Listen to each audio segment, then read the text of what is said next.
Ketika jantung Rin berhenti berdetak, Obito Uchiha tidak hanya kehilangan cinta. Ia kehilangan kemampuan untuk merasakan apapun, kecuali hampa yang menusuk hingga ke tulang. Dari puing-puing jiwa yang remuk, lahir seorang penghancur yang melihat dunia sebagai kuburan luas, di mana nihilisme menjadi senjata dan anhedonia adalah penjara tak terlihat. Inilah kisah bagaimana seorang pahlawan yang runtuh menjadi algojo realitasnya sendiri, tanpa penyesalan, tanpa penebusan, hanya kegelapan yang menelan segalanya. Kematian Rin Nohara bukan sekadar tragedi bagi Obito Uchiha, melainkan pemutus terakhir ikatannya dengan kemanusiaan. Saat ia menyaksikan Rin tewas di tangan Kakashi, sahabat yang ia percayai, Obito mengalami disosiasi psikologis yang brutal. Dunia yang ia yakini penuh dengan harapan dan persahabatan runtuh seketika, digantikan oleh keyakinan bahwa hidup adalah lelucon kejam. Anhedonia segera menyergapnya.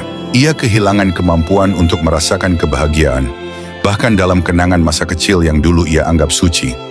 Impian menjadi Hokage, ikatan dengan Kakashi, atau rasa hormat pada Minato, semua menjadi hampa, seperti debu yang tertiup angin. Anhedonia pada Obito bekerja seperti tembok baja yang mengisolasi dirinya dari emosi apapun.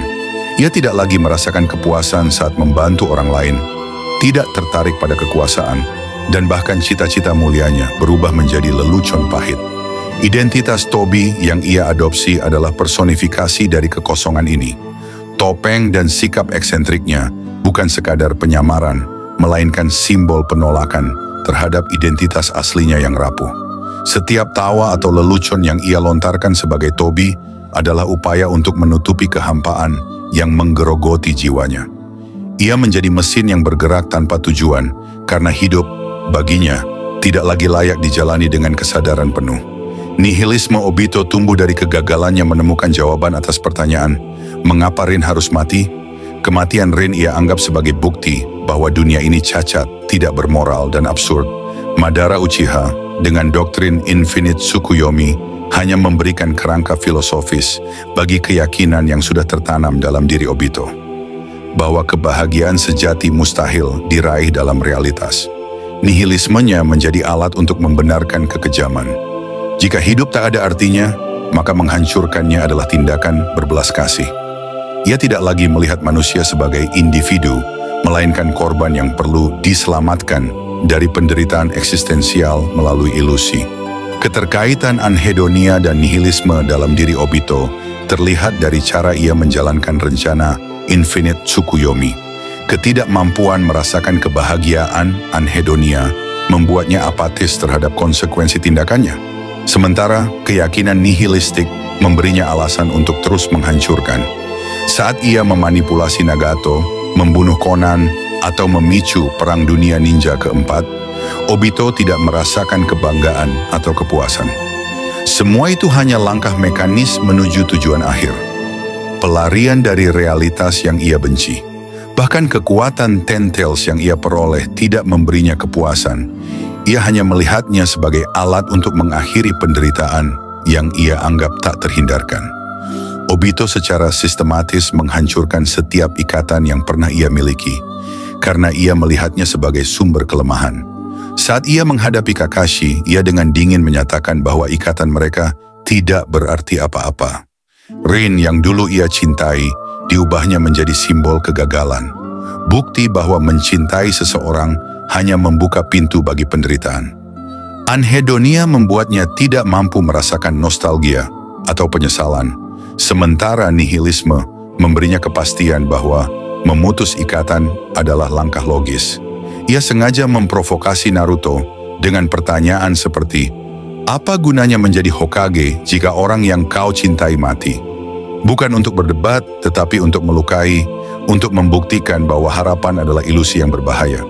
Di balik topeng Tobi, Obito menyimpan kebencian yang mendalam, baik terhadap dunia maupun diri sendiri. Ia membenci Obito lama yang naif dan percaya pada kebaikan, sekaligus membenci dunia yang mengizinkan Rin mati. Kebencian ini menjadi bahan bakar nihilismenya, tetapi anhedonia menghalanginya untuk merasakan kepuasan dari balas dendam. Saat ia hampir membunuh Kakashi atau menghadapi Naruto, tidak ada kegembiraan atau kepuasan, hanya kehampaan yang semakin dalam. Bahkan saat ia berkuasa, ia tetap terjebak dalam paradoks, membenci dunia, tetapi juga membenci diri sendiri karena tidak bisa menghentikan kebencian itu. Pertemuan Obito dengan Naruto seharusnya menjadi momen refleksi, tetapi anhedonia dan nihilisme membuatnya kebal terhadap pengaruh Naruto. Ketika Naruto berseru tentang cinta dan harapan, Obito menolaknya bukan karena ia tidak mau percaya, tetapi karena ia tidak mampu. Merespons emosi positif tersebut, anhedonia telah mematikan jalur neurologis yang memungkinkannya merasakan empati atau penyesalan. Naruto, yang mewakili versi dirinya yang idealis, hanya dianggap Obito sebagai bukti bahwa manusia bertahan dengan berpegang pada ilusi. Bagi Obito, keyakinan Naruto adalah bentuk naivete yang memalukan, sesuatu yang harus dihancurkan agar kebenaran nihilistiknya terjaga. Rin bukan lagi manusia dalam pikiran Obito, melainkan simbol dari kegagalan eksistensial. Ia mengabadikan kematiannya sebagai bukti bahwa hidup adalah kutukan.